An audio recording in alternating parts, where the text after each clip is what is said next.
Welcome to the Rocky and Meisty Show presented by Jew Stool. Thank you for joining us, everyone. Let's get right into it. You're completely missing the boat, Amr. You're at the wrong dock. I'd have to say this. If he's looking to go to a new team, the last thing he wants to do is be like, oh, I'm not. No, he's got to show up. And he's got to show the Browns, you just lost $250 million by not playing, by not giving me that money. You're going to give it to him? Go for it. This is crazy. Tyreek Kilgore and the Dolphins for 5 hits. Second to division.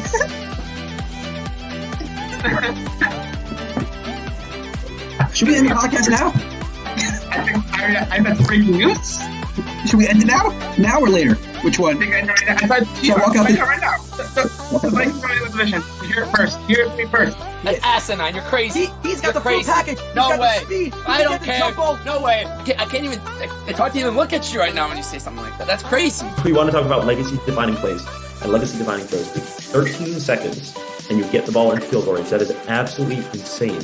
I'm going to be frank with you guys. Mitch Trubisky is not a good NFL quarterback. He has never been. Okay. And guess what? In basketball, you use a basketball. In football, you use a football.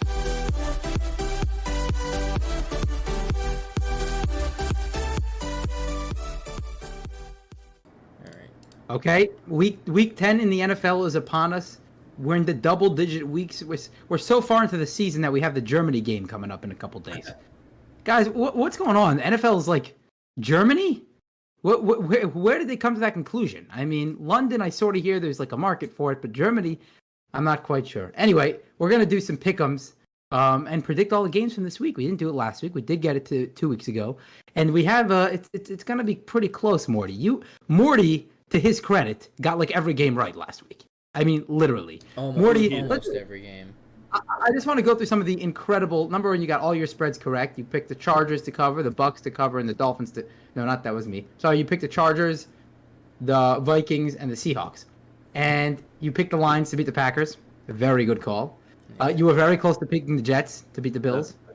Very close. Okay, fine, close but no cigar. But nonetheless, you picked all the close ones like the Bucks and the Raiders and the Dolphins. We really had all of them, Morty. I mean, it was impressive. It was very impressive, I have to say. I didn't even factor in the one that I game yet, but that was impressive, Morty. So, job well done. That was the best week that any of us have had so far, by far. 13 points. Because if you add it up, how many teams played? There was right? 6 teams didn't play last week, right? Yeah, 13 6 teams did not play last week, so 13 games. So that means the most points you can get is 16, and you got 13. That's very impressive. So let's see how you do this week, Morty. Let's see. Let's get into it. We'll see. No, but when you have one good week, because we're so close to each other in the standings, one good week can make all the difference. So you were 4 points ahead of me last week. You were 6 points ahead of Meisty last week. I mean, it was a landslide. It was a landslide. So let's see what happens, baby. Let's start with Thursday Night Football. We got a division matchup. The Falcons at the Panthers. I'll let you start with Sunday, Morty, but I'll kick it off over here. So I'm going to go with the Falcons. The Panthers sort of looked like a couple weeks ago prior to that matchup against the Falcons. Oh, maybe they win the game. They all of a sudden the Bucks lost 3 straight. All of a sudden they could jump into that number 1 spot in the South. And now the Saints are half the amount of wins that they have losses. So it's not a great division. It really isn't a great division, despite the Bucks pulling out the late win last week. Like, I don't see this division really getting that much better throughout the course of the season. But the Falcons are just the better team. The passing games exceeded expectations, as we predicted, sort of. Mariota sort of found his home over there. So the Falcons are a decent team in a bad division. I'm going to go with the Falcons. What about you, Huda? Yeah, I mean, the Panthers, we were very surprised to see them beat the Bucks and then keep it close with the Falcons like 2 weeks ago, and that was a really fun game.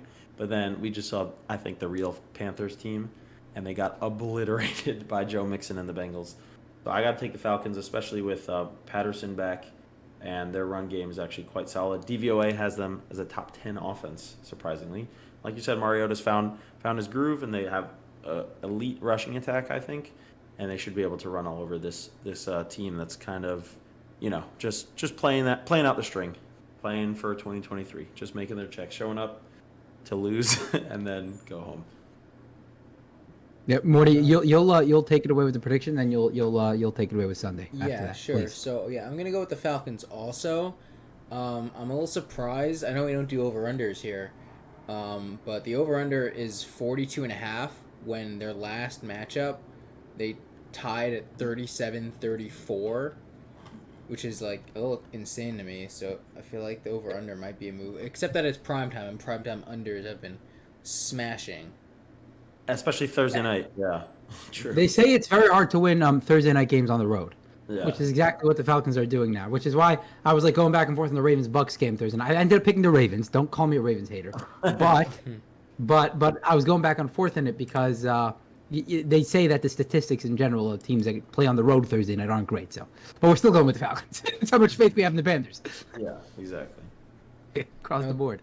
All right, so let's get it started with our early Sunday morning, 9:30 a.m. You're waking up with football again. I happen to really enjoy it. Then you really get to watch football all day. Oh yeah. So we have the Seahawks.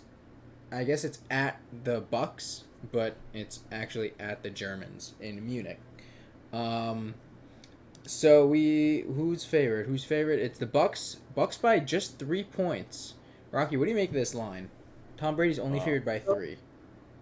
So the I wonder if the Bucks lost last week, that would be lower. Now, granted, this is technically they get 3 points.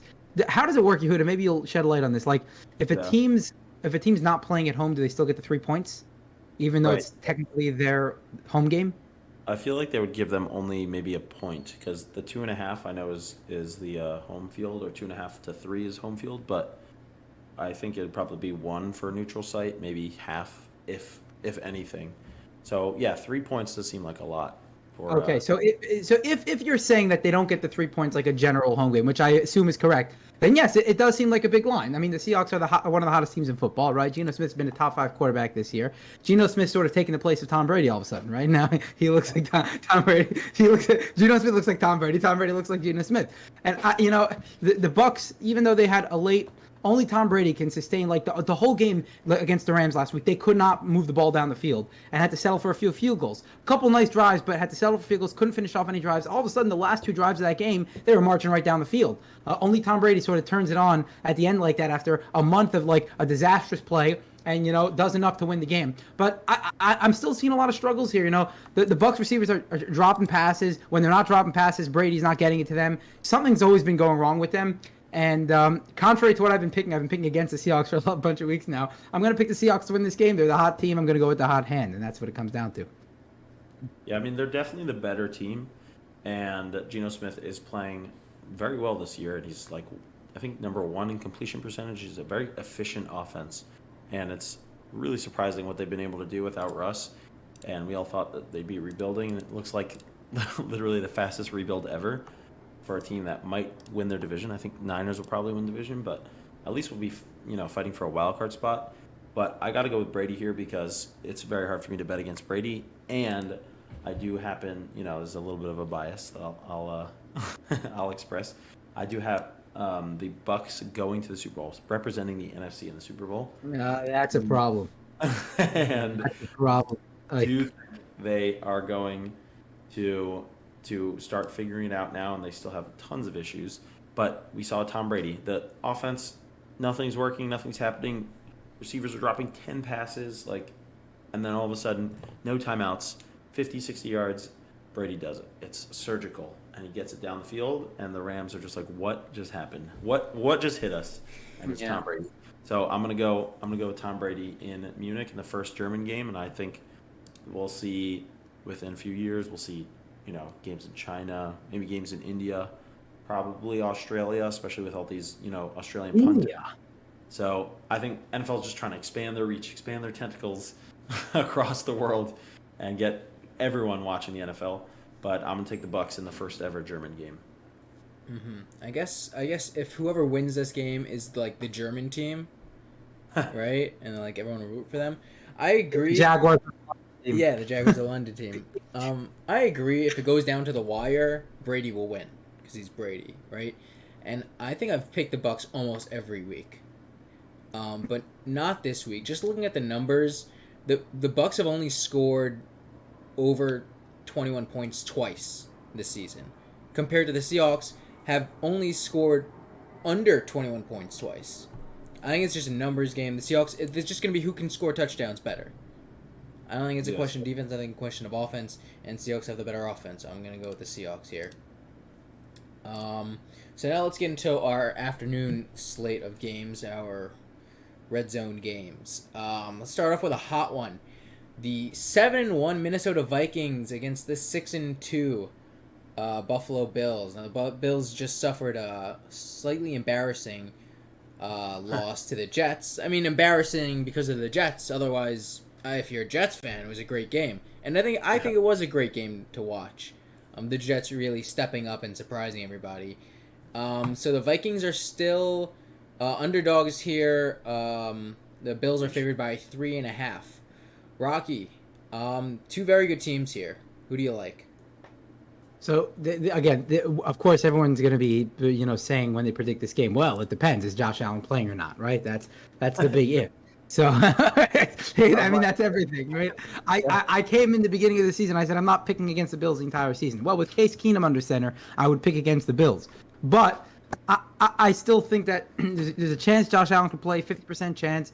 Therefore, I'm going to pick the Bills to maybe weather the storm in Minnesota here a little, so long as Josh Allen will play. So I'm going to have to stick with it. If Case Keenum plays, hope for the best. Yep, exactly. And I see 3.5. So maybe Vegas knows or is expecting Josh Allen to play, even though as of recording this on Wednesday, he did not practice. But we saw like Lamar come wearing a boot or a sleeve or something a few weeks ago. Yeah, he was wearing a sleeve and he didn't practice on Wednesday, and I was like, oh, what's wrong with Lamar? And then he was played and he was fine.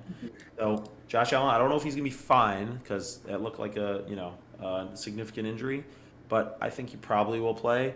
And they say we'll see. I think they're just trying to be cagey because McDermott said we'll see, trying to be cagey with the injuries. So like, I mean, obviously the Vikings are gonna prepare for Josh Allen, but like you're not really sure if he's gonna play.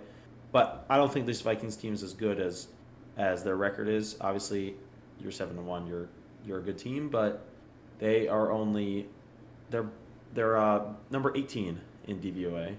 Analytically, they're worse than average. So I think they've been getting lucky and been skating by with some bad opponents and some not great football. So I think the Bills should keep it close, even with Case Keenum. But with Josh Allen, they will definitely win. So I'll take the Bills. Yeah, I mean, it's hard to pick against the Bills at home here. Although Vikings, Kirk Cousins at 1 o'clock is one of the best versions of Kirk Cousins. It's true. It's not a primetime game. It's not a primetime game. I think this is the only team that I would bet against the Vikings in. I think I would take them, maybe even also against the Chiefs. And maybe in Minnesota against the Chiefs, I would take them. And obviously the Eagles. You would take Minnesota? No, in Minnesota. I would take them. Yeah. Oh, okay. But at the Bills, assuming Josh Allen plays, I got to go with the Bills here. The Vikings only beat the Commanders by 3 points. Meanwhile, like the Jets played an amazing game and the Bills lost by 3. I think this is a comeback game for the Bills for everyone to say like, hey, we can still beat up on a 7-1 team. Watch us go. So I'm gonna take the Bills here. I kind of like the points, but for now I think we're gonna leave it. And we'll move on to our next game. We have the New Orleans Saints at the Pittsburgh Steelers. Saints favored by 1.5. This is in Pittsburgh. Rocky, what are you thinking? Yeah, seeing the Steelers at 2-7, it just doesn't make sense in my mind. That's the only problem with this. On the same token, then you're looking at the 3-7 Saints, which makes a little more sense, But I'm still gonna go with the Saints. Listen, the Saints, although they got quite embarrassed on Monday Night Football, you got to remember that game was pretty close till there was a turnover at their own goal, right, their own 15-yard line, forced by Justin Houston. So at the end of the day, it was a relatively close game till the end. Although the Ravens had control, it was within striking distance. The Saints had a chance in that game till that turnover occurred. So it wasn't a complete blowout, but the Ravens outplayed them. They just ran up against a good Ravens team that just got a new addition, and the defense played really well. At the end of the day, the Saints are a good roster. They have a good roster. Their defense is better than what they showed Monday night. They have a good defense. People are concerned about Michael Thomas. Michael Thomas hasn't played much the last few years. Olave's come in and replaced him just fine. And Dalton's been fine. The difference between him and Jameis Winston is not very big. So I still think the Saints are a pretty good team and enough to beat a Steelers team. Although I don't like it because the Steelers at 2-7 just doesn't make sense. But I'm going to do it anyway. So I'm going with the Saints. Yeah, I'll take the Saints and the spread right here. I think I have -1.5. Yeah. Steelers are coming off a bye, so maybe they try to figure some stuff out, but their O-line is really bad. Najee Harris has been really bad. Their defense is, like, very bad without TJ Watt, and I don't think TJ Watt is going to be back in time for this game. And they just don't really do anything well. And not that the Saints do, but they have some playmakers. At least they have Kamara, they have Olave, like you said. And sometimes the defense will step up. Like we saw them randomly shut out the Raiders. Maybe that says more about how bad the Raiders were than how good the Saints defense is. But I still think that the Saints will be able to do enough to shut down this offense and still confuse a rookie quarterback, because Pickett, for as well as he plays sometimes, he still will throw, 3 picks in a game because he's a rookie quarterback and he's still learning, he's figuring it out. So I'm going to take the Saints, and I'll take the spread in this game as well. I think I'm going to follow you on that, Yehuda, just because, I think the spread here is too low not to take it. The Saints are, even when they lose, they still put up points, right? And also they beat the Seahawks 39-32. I think that was that was a crazy game, and the Seahawks is just an offensive game. But the Steelers haven't really given us anything much to believe in, right? So I'm thinking I'm gonna have to. Although it is an away game for the Saints, I think they're gonna bring out. They gotta bring out Jameis. They have rotating 3 quarterbacks, which we've never seen an NFL team like this. I think it's just so entertaining to watch. Yeah. So I'm gonna go with the Saints here, and we'll bring it to our next game. We have the 6-1 Houston Texans coming up into New Jersey to play the New York Giants, sitting at 6-2. Giants favored by 5 points. Rocky, will the Texans get their second win of the season? I was thinking about it, and it's funny because you see a 6-1 team going against a 6-3 team. You figure, the line's like 15 points. It's 5 points. It shows how much faith that Vegas has in the Giants. Mind you, at home, the Giants are at home, so 5 is not a very big line. But yeah, listen, as much as I want to go with the Texans. They actually put up a decent fight against the Eagles last week. I'm going to stick with the Giants. I keep on trying to find losses on this Giants schedule, but until they play within the division, they're not going to have many because they happen to have a pretty easy schedule. So from the beginning of the season, I think, you were looking at the easiest schedules in football. The Giants had the number 1 easiest strength of schedule in the league. So I'm going to go with the Giants to defeat the lowly Texans. The Giants are not as good as their 6-2 record, but that's for sure. I feel like me and Rocky. And we'll throw in Morty. We could get a few snaps in at receiver for the Giants probably, and still probably beat the Texans. Oh, they're the Texans. They're struggling. They're rebuilding. We know. Brandon Cooks wants to get traded, but then he doesn't get traded. He doesn't want to play for them. Last year he said, "I'm done being traded. If I get traded again, I'm retired." And that now he's changed his mind because the Texans are that bad. And now that he's not traded, he's annoyed. So it's just. They're not doing a lot of good things there. I mean, Dameon Pierce looks good, and they're figuring out if Davis Mills is good, but they're going to lose. Yeah, fantasy prize.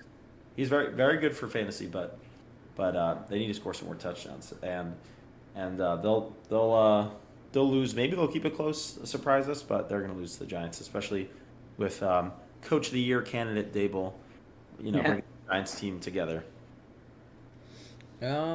All right, I'm gonna have to go against the grain here. I think the Texans can get their second win here. I think the sleeping Giants are feeling so good at 6-2, coming off a bye. I think they're too comfortable, sitting at 6-2. They're only playing the Texans, and they just came off a bye. What could go wrong? Everything can go wrong. Big trouble. Yeah, right. Trouble in paradise for the 6-2 New York team. Also, I would love to watch them lose. So it's just an enjoyable game. They put up a fight against the Eagles. They did. So I don't think it's. They're not a good team. No, they're not a good team. No, but I'll take the +5. I'll take points right there. I think at least they'll put up a fight. The Giants might squeak away with a win, but at least they'll keep it close. At least they'll keep it close, exactly. All right, we'll move on to our next game. I personally kind of like this game. As far as the 1:00 games go, we have the Cleveland Browns 3-5 going into Miami to play the Dolphins 2-0. at 6-3. The Dolphins are only favored by 3.5 at home. I think that's a sneaky line, Rocky. Yeah, last week was my best prediction of the year when I picked the Browns to beat the Bengals.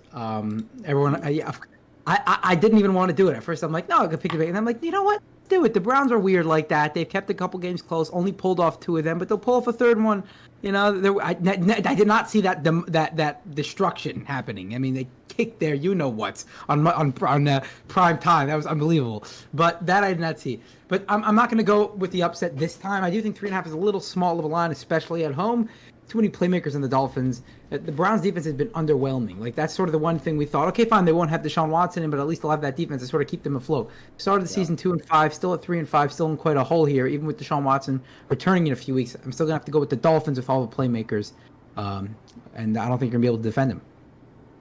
Oh my gosh. Tyreek Hill and Jalen Waddle on this secondary that's just been so bad this year. Like, Tyreek could get 175 to 200 yards.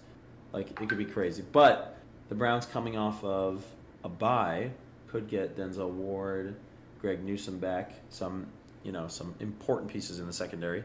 So, kind of dependent on if they play. But they, like you said, they just whooped the Bengals going to their bye. I think that was a great win for them. But I think this offensive firepower should be enough for the Dolphins to win. But this is a sneaky bonanza game because we have good pass rushers on both sides. We have Bradley Chubb for the Finns and Myles Garrett and Clowney for the Browns. So, like, they get after the quarterback, but also both teams will put up points, especially on this, I think really bad Dolphins defense. So Chubb should be able to run. So it's going to be a high-scoring, close game, and I think the Browns are a little better than we can give them credit for. DVOA has them at 11, which is pretty impressive, and Miami at 12. So it should be a close game, but the Dolphins will end up winning this game. That's why I think that hook is big, because I think the Dolphins will probably win by like a field goal. So that 3.5 is a little low. So, what? I'll take the Browns. I'll take the Browns spread. So Dolphins win, but the Browns cover 3.5. Okay. Oh, you want to just predict the score at that point? Yeah. I know. Really gritty. 27-24. No, 34-31. 34-31. It'll be 3 points again, This is also, I kind of also want to take the Browns here, but I got to take the Dolphins at home. I think it's just the playmakers they have is too much. Tua loves throwing touchdowns, and I don't think the Browns are going to be able to keep up. Although what they did to the Bengals just like kind of breaks my brain a little bit. I don't know what to think. Yeah. But I'm just going to go with the Dolphins here. Don't overthink it. And we can move on to our next game. The Jacksonville Jaguars playing in Kansas City against the Chiefs. Rocky, do you know what the line here is? And if you don't know it already. 11, right? You have it 11? I have it at 9.5 here. Yeah. Oh, you're 9.5, correct. Right. I was thinking about a different game. Right. 9.5. Yeah. I mean, listen, I don't know why I feel like the Jaguars are in an upset spot here, because this is a classic game for the Chiefs to lose. I'm just saying, like, it's when they're hot, they're all of a sudden winning a few games, and like all of a sudden they had that early in the season too. They struggled against a couple teams they shouldn't have struggled against. It happened last year also. But yeah, I'm still gonna pick the Chiefs. I'm not quite that gutsy. I don't know why I'm just feeling the Jaguars upset. Going with the Chiefs though.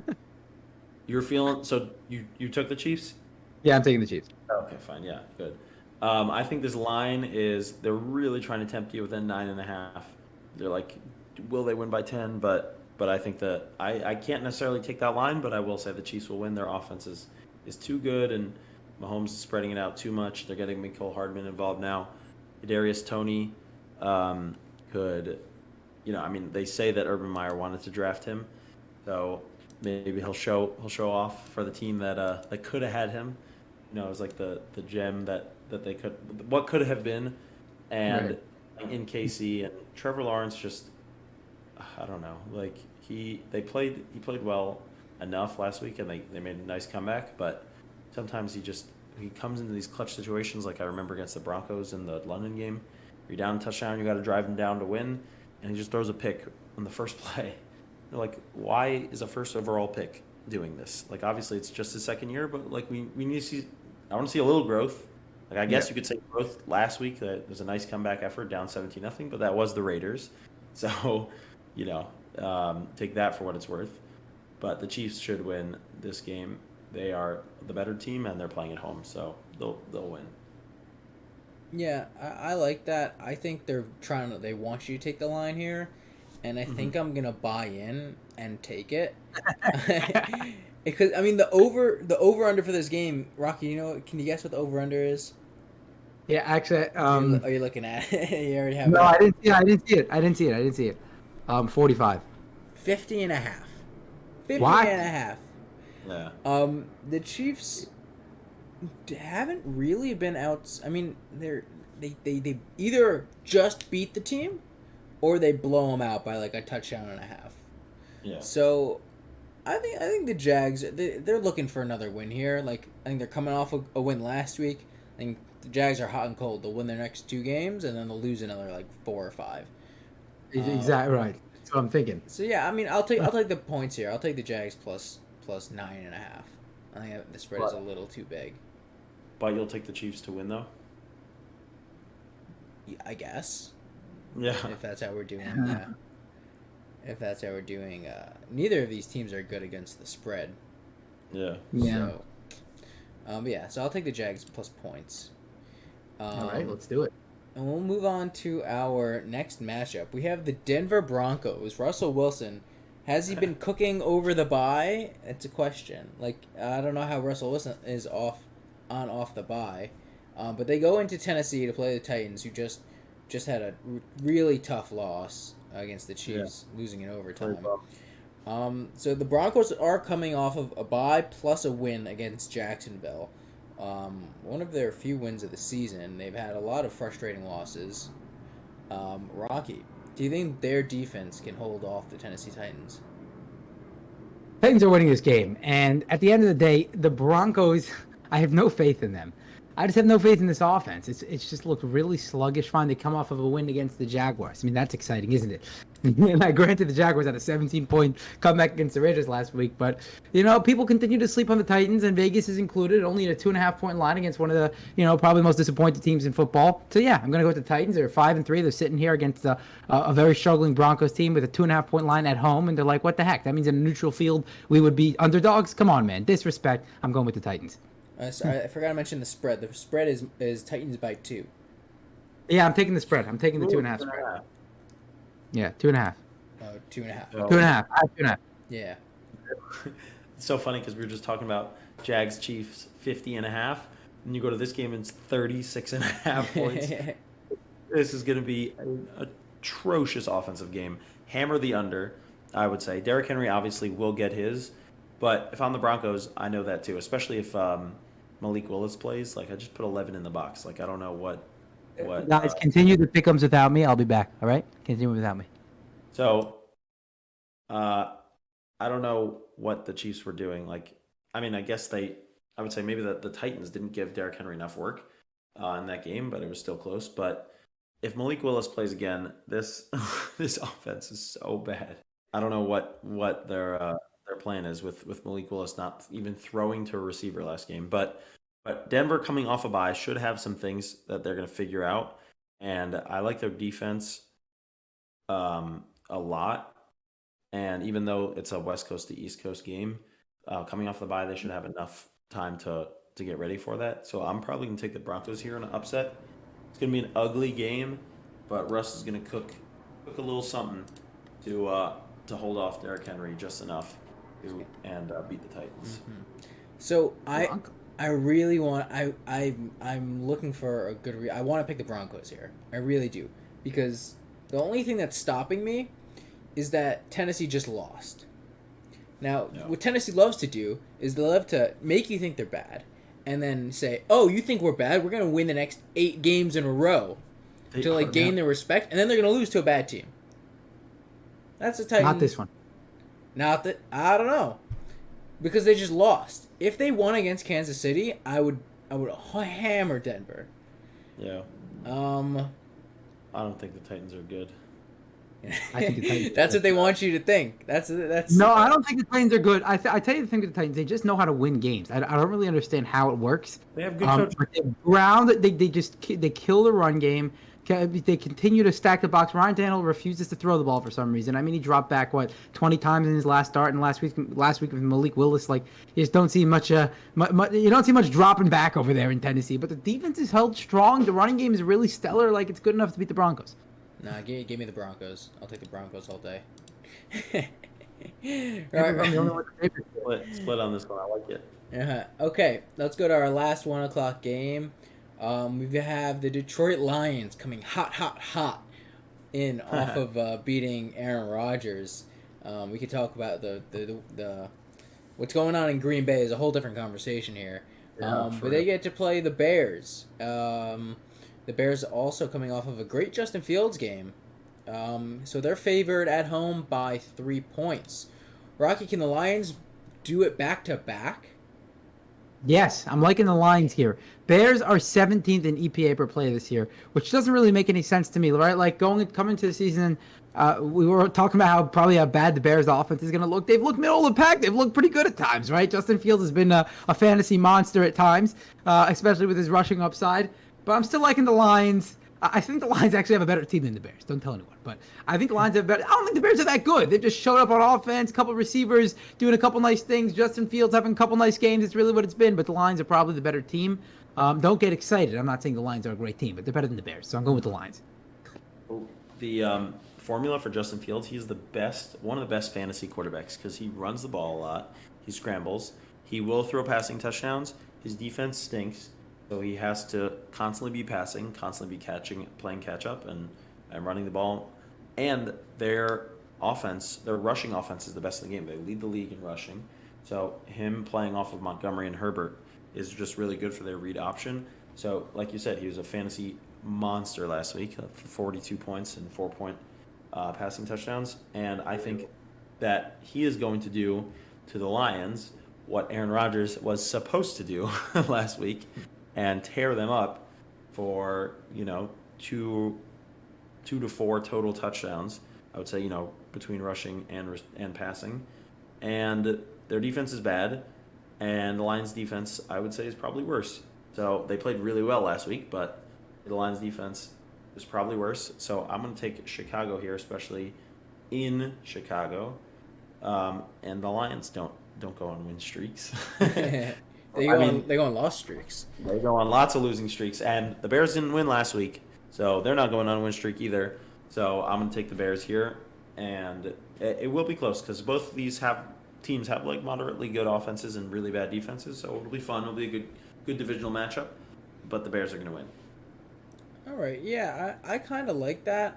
I always look for a reason to pick the Lions. I love picking the Lions. The Hard Knocks darlings. Yes. But see now I'm stuck in the middle again. I was with the Lions, and then over the course of your conversation, I was like, you know what, I'll go with the Bears, and now I'm not so sure. I think there's just who can score more touchdowns game. Rocky, what was your usually who scores more wins, but I'm saying as opposed to a defensive game. Generally, that is the case, right? Well, you said Chicago's 17th in EPA per play. What's Detroit? Probably much. Actually, I'm not sure. I don't know. Do we have the list? Yeah, let me try to pull it up. EPA per play. Okay, so but you have the the Lions or Bears, Morty? Give me the Bears -3. And the spread. Okay. Yeah, I might switch that if I find another spread I like, but for now, I'm either gonna fall way behind you guys or go way ahead of you guys this week. You guys are both siding against. They're both even against the spread. Also, I hate it when they do this. Yeah. All right, let's go to the 4 o'clock. All right, yeah, let's move it along. We have the only early 4 o'clock game, the 4 or 5 game. Can I just say, last week, two 4 o'clock games, terrible. Yeah. Terrible. What was that? Yeah, what was that? It's pretty rough. Red Zone. Scott Hansen is grasping at straws here because there's only 2 games on. He's like, well, they're both in commercial again. Yeah. we're running out of graphics for you guys. You know. I said before those things, I was like, we're gonna see I like the graphics. Yeah, we're gonna see a lot of highlights of the 1 o'clock games because there's gonna be constant commercial breaks, and he's just gonna be like, "Well, here are the games that just happened. Here are the games that just happened. Here are the games that just happened." Exactly. So, anyways, we have the Indianapolis Colts with a new head coach who's never coached an NFL game in his entire career. Is that correct? Yeah. Okay. Not even a college game. Not even a college game. Last game he coached was a high school football game. They go up against the struggling Las Vegas Raiders. Vegas always wins, except when you play on the Raiders, because they can't seem to get a handle on it. But they are favored by 6 points in this game in Vegas. Rocky, will Jeff Saturday round up the Colts? They circle the wagons here, take down the Raiders. Jeff Saturday was 3-7 in his high school career. Nathaniel Hackett was 3-5 in his NFL career. I'm just saying. So and that doesn't bode well for Jeff Saturday, but it is intriguing. I'm intrigued by the concept of a guy that's never coached before coaching a team. I find it hard to believe that it'll work, especially with the backup quarterback. Not like Sam Ellinger is really giving this team such a spark. The Raiders need a win here, so I'm going to go with the Raiders. Yeah, I'm going to take the Raiders -6 for sure. This is just a weird hire. The guy was just in the building for a Ring of Honor last week, and Irsay's like, "Well, why don't you coach the team?" I'm like, "Well, where does this come from?" Like, he no coaching experience at the college or NFL level, and it seems like something like you don't want to say you're tanking, but you're tanking, and you get a guy who's a good friend who knows he's going into a really bad situation, and he gets to coach in the NFL for 8 games, then he goes right back to his cushy job at ESPN. And Jeff Saturday is a great dude, and he's an amazing analyst, but coaching is a whole different world. And I think maybe it's like a little bit of a dream. You played in the NFL, you get to coach in the NFL, see what it's like. It's cool, and you get to talk about the NFL. But I think even a team that's struggling like the Raiders, boat race a team that just has no direction, and nobody on the staff of the Colts has ever called plays in the NFL. So it's just gonna be a mess. And at least the fans in Indy are not gonna have to watch this up close because it'll be in Vegas. Yeah. So going into a hostile environment, I would take the Raiders, even team this struggling, to beat the Colts by more than 6. Yeah, is silver lining. On the plus side, there's much better things to do in Vegas than to go watch the Raiders play. By the way, you'd be surprised in Vegas, outside of the Strip area, it's like a normal functioning city. It's like a normal community. It's just that one area where it's like a party. It's an interesting phenomenon where you have one area and then everywhere else. But anyway, yeah, more fun things to do. Yeah, but I'll have to go with the Raiders here at home. The Colts are like one step away from like retiring Matt Ryan and then just making him the coach, because there might be some competition for Jeff Saturday. I will say, if the Colts somehow find a way to win this game, Josh McDaniels should be fired on the spot. Like, if you lose to a guy who's never coached in the NFL, in college, has no coaching experience, literally just came off of TV to the sideline, he is the guy that he was just talking about these coaches, and now he's on the sideline being talked about. If you lose to him, then you deserve to be fired. A guy with 30 years of coaching experience in McDaniels, yeah, the Raiders better not lose this game. All right, update. Feisty is not feeling well, so he's absent from the podcast as a result of that. Get better soon. Hopefully we'll have for the next one. Yeah. All right, our next game, our 425 game. We have 2 teams that I think people love to hate now. We have the Arizona Cardinals. Cardinals are 3-6. The new Call of Duty just came out. Nobody seems to like Kyler anymore. Not sure why. He's not good. Going into LA to play the defending Super Bowl champions. Am I reading that right? At 3-5. Not playing like it. Yeah. Favored by 1.5 at home. Rocky, I honestly have no idea where to go with this game. I'm confused. I need some direction. The Rams offensive line has just been horrible, and I think that's been the driving force behind the struggles there in LA. Really, it's just been so bad. They haven't been able to get the run game going. Matthew Stafford is under constant pressure. We know the splits when Matthew Stafford's under pressure, when he's not under pressure. I mean, it's a whole different ball game. Matthew Stafford's not an athletic quarterback. He doesn't get out of the pocket and start, making athletic crazy throws in the run. It's not his game. You need to give him some time in the pocket, and he's obviously all quarterbacks are better when they have time. But He also he went to concussion protocol today. Is that right? right. Aside from the injury concerns, but I'm gonna go with the Rams again. Stick with the Rams. I've been picking the Cardinals like every other game this year so far. Still trying to think that they'll pull one off, but they just don't look good. You're getting new Hopkins back. I figured Hollywood Brown on either side of the field, but I don't know, man. It looks sluggish in Arizona, so therefore I'm gonna go with the Rams, and I'll go with the 1.5 line, I guess. Why not? Wow, this is huge. That you just dropped a bomb on me. Morty, What? See this, the Matthew Stafford on concussion. Oh, the concussion. Yeah. For as bad as he's playing, like he's still a starter, and I think John Wolford is the backup. Is he the backup still? Yeah, just John Wolford. And the Cardinals have been pretty bad, but they could probably beat John Wolford. So I'll say, if Stafford plays, I'll take the Rams in what is I would say a desperate divisional game between the Rams and the Cardinals, because they're both 3-5 or 3-6. And the loser will have a really hard time in the wild card, because these teams are not winning division, especially with the Seahawks and Niners ahead of them.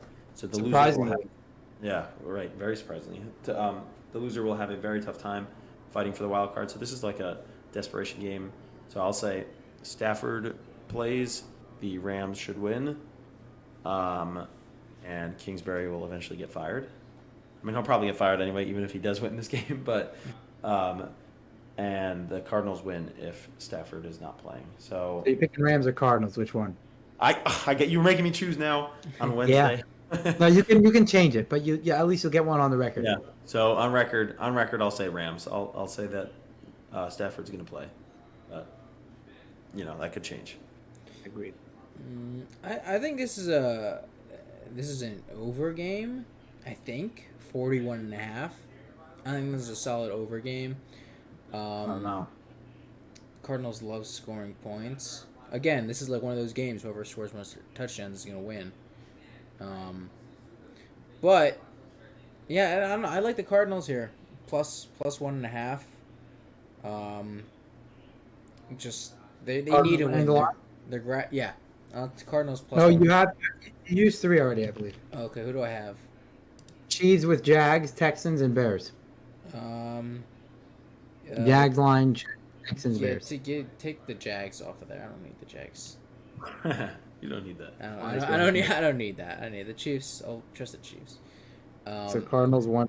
Yeah, give me plus 1.5. Yes. Okay, our next game.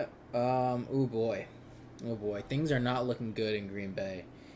Coming off a loss to the Lions, they get to go home, which is a plus, but they're hosting the Dallas Cowboys, sitting at 6-2, off a bye, sitting at second place in the NFC East. Cowboys are favored by 5 points in Green Bay.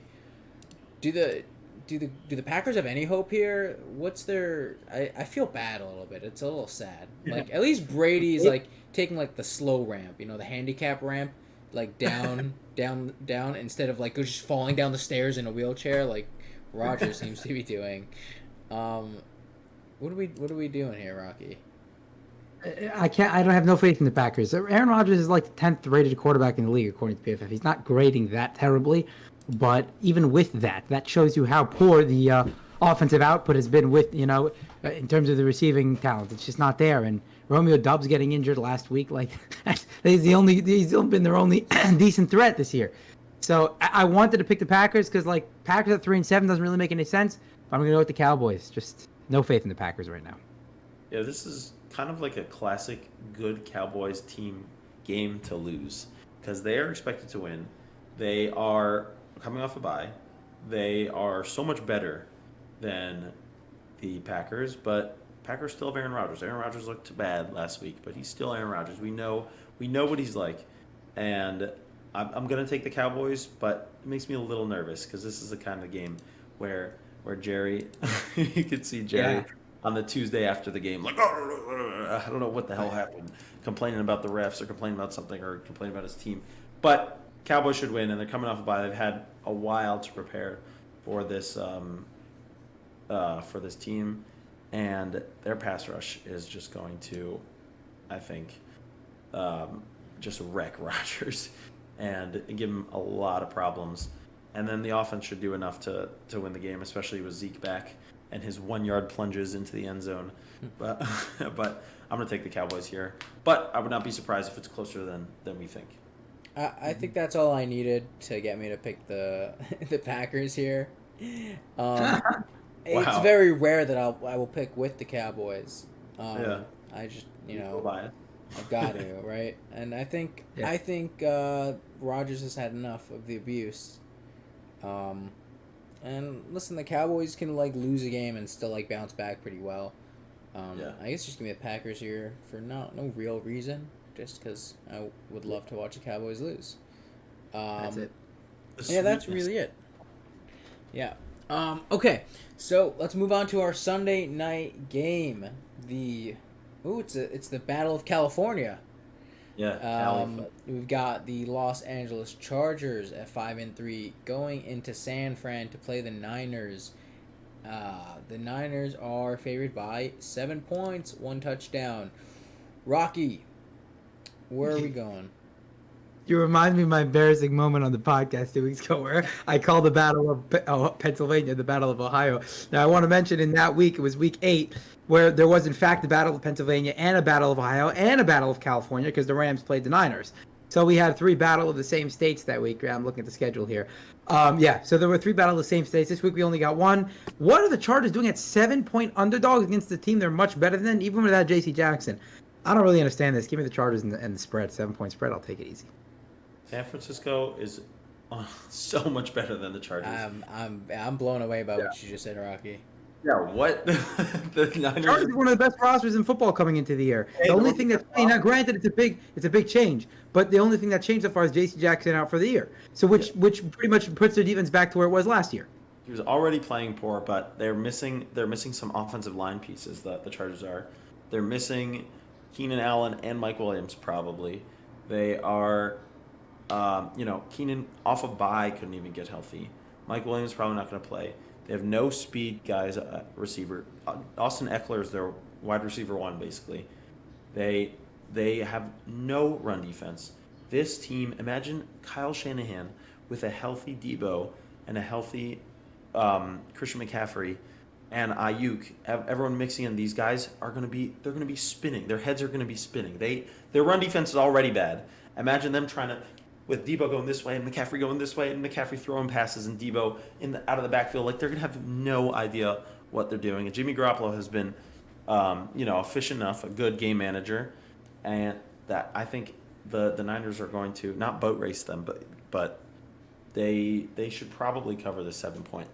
And in San Francisco, I mean, even if it was in SoFi, that it would still be full of Niners fans.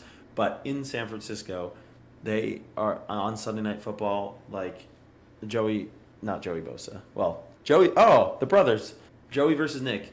Nick Bosa will probably have the better night versus this Chargers line. And I just think that the run game for the Niners, Jimmy G's going to throw 8 times. The run game for the Niners is just going to destroy this run defense. Granted, if Jimmy G throws 8 times, they have a chance. Yeah. Oh, true. Yeah, it's big Jimmy G hater. I forget every time we talk about the Niners. Yeah. You hide Jimmy G. He doesn't even have to throw double-digit passes like they did to the Packers in that 2019 NFC Championship game. Literally threw the ball 8 times and they just ran all over them. And Christian McCaffrey on the seat is going to be scary. With Debo, this is gonna be scary. Fantasy studs. Yeah, I'm gonna have to go with you on this one, Yehuda. I think the only pick here on the Charger side would be for them to keep it close. That they usually manage to do, but even so, I'm not gonna use my spread. I think it's Niners all day. I think Niners. Yeah. I think it's a rout. I think they bash them in here at home in prime time. Off a bye. I think that not Jimmy Garoppolo is probably much more comfortable in prime time than Justin Herbert is.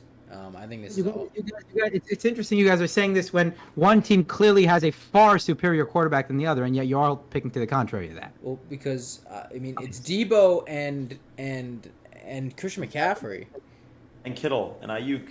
All right, we'll see what happens, I guess. Well, I mean, I love it. It's a Sunday night game, but like McCaffrey is going to, if he stays healthy, of course, he is going to run all over this team. I think he figured out the formula is that he always gets injured halfway through the season, and he figured out it's not a season thing, it's a team thing. So if he switches teams halfway through, he'll be fine because he played half the season for each team. He's in the clear. Never halfway through. Genius. And finally, Monday night. Now, I went as an Eagles fan. I went from a short week, right? We played on Thursday night, and now I'm in a long week from Thursday night to Monday night, and it's tough. Going from the beginning of the week to the end of the week. But this should be a very fun, entertaining game to watch. The Eagles hosting the Commanders. Eagles still undefeated at 8-0, favored by 11 points. Rocky, will the Commanders serve up the Eagles' first loss? No, I mean the Commanders. You know, Micey and I both had the Commanders upsetting the Vikings last week, which was this close to hitting 10-point lead, I believe, in the fourth quarter. You know, so they pull those random upsets, but that's more of a result of me not having as much faith in the Vikings as maybe a lot of people do. But I have a lot more faith in the Eagles. I would even, 11 points seems. I'm not going to pick it. I already picked all my 3 spreads, but I think the Eagles will win this one pretty handily. That's what I'm thinking. Not the first loss yet. Yeah, it's very funny that you say that. The Thursday short week to the long week to the Monday game, because the Ravens just did that also. They played. They did. The Ravens did the same exact thing. Bucks on Thursday night, and then they play the Saints on Monday night. But I enjoy it because then you have stress-free football. Yeah. On Sundays, because then Scott Hansen Day.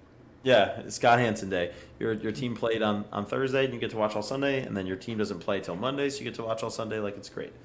But the 11-point spread is a lot, but I still think that the Eagles should win this game. They are, I think, the best team in the NFL.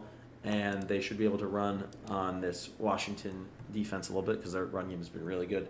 Even if they don't really get their run game going, I think the Washington defense has been very underwhelming for what we thought they could be, potentially a top 10 defense, but their pass defense is not good.